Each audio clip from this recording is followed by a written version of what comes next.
d'amour, de témoignages d'amour que j'ai lus. Alors en fait, c'est l'histoire. Bonjour, en direct de Les Débloqueurs TV sur le salon de Saint-Maur. Je suis Sylvie Serpry, illustratrice et Marie-Sabine Roger, auteure. donc nous avons travaillé ensemble sur 3 albums jeunesse.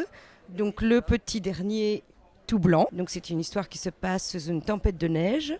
Le narrateur, nous ne le connaissons pas. Donc nous allons le découvrir dans les 3 dernières pages. Et nous ne voyons pas ce qu'il regarde. Nous allons le découvrir au fur et à mesure de l'histoire.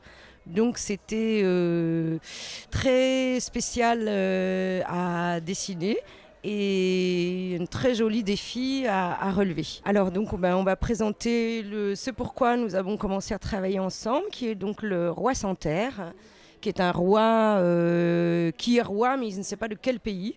Donc pour ça, il est obligé de voyager dans le monde entier et de trouver le pays pour lequel il sera roi. Et un jour, il arrive dans un pays blanc où il n'y a rien du tout. Et là, il va y avoir la chute, la belle chute du roi sans terre. Et le deuxième histoire, c'est De ce côté du monde. De ce côté du monde, c'est un enfant qui vit dans un pays froid. Et puis de l'autre côté du monde, une enfant qui vit dans un pays chaud.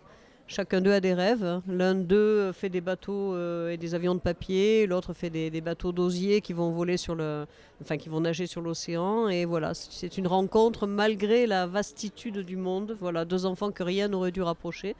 Et puis il y a beaucoup d'onirisme, de rêves, d'incitation au rêve et à l'amour du paysage et des voyages.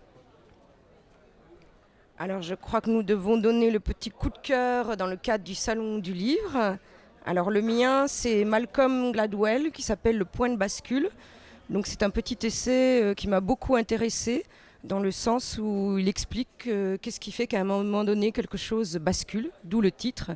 Donc par rapport au monde des livres ou une ville comme New York, qu'est-ce qui fait qu'à un moment donné quelque chose change de monde et devient quelque chose de grand. Donc je vous laisse découvrir.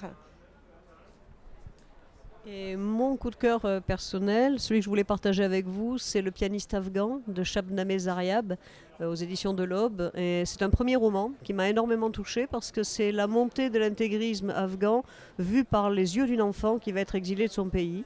Et il y a énormément d'innocence, beaucoup de candeur, en même temps une lucidité incroyable. Et vraiment, je vous conseille d'aller voir ce roman. Pour moi, c'est un beau coup de cœur.